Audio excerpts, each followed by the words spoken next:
In today's video, I'm going to teach you how to add a Zoom meeting to your Outlook calendar in just a few minutes. This process is straightforward, but I'll guide you through each step to ensure everything is perfectly clear and easy for you to follow. We'll start by navigating to Microsoft Outlook. To do this, open your preferred web browser and head over to the Microsoft Outlook website. Once you're there, look towards the top right corner of the screen where you'll see this sign in button. Go ahead and click that. Now it's time to enter your credentials. Type in your email address along with your password to log in. If you haven't done this before on this computer, you might be prompted to verify your identity. It's important to have that squared away before we proceed. Once logged in, you'll find yourself on the Outlook interface. Now go ahead and click on the calendar icon. This will redirect you to the calendar section, which is where we'll be working.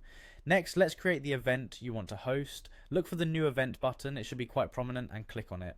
With the event creation screen open, concentrate on selecting the correct date for your meeting. It's as easy as clicking on the calendar interface and choosing the day you want your meeting to be scheduled. From here, you'll want to add a title to your event. This title should clearly indicate the purpose of the meeting. This is not only helpful for you, but also for any attendees to quickly understand what the meeting will be about. Next, set the start and end times for your meeting. Simply select the appropriate times from the drop-down options. This helps ensure everyone is clear on when to join and when the meeting will conclude. Now integrate your Zoom meeting into this event. On the event detail page, you should see an option labeled Zoom. Click on that and then proceed to select Add a Zoom meeting. If you haven't done this before, you might need to authorize the connection between Zoom and Outlook. Follow the prompts to do that. Once you've added the Zoom meeting, double check your meeting details, make sure everything is in place, from the date, time and Zoom link to the title. If all looks as it should, just go ahead and hit save.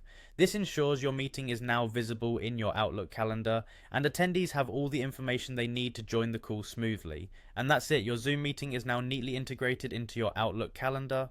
You can rest easy knowing your scheduling is on point, keeping everything organized and accessible. Thanks for following along and I hope you found this guide helpful. If you have questions or need further assistance, feel free to reach out.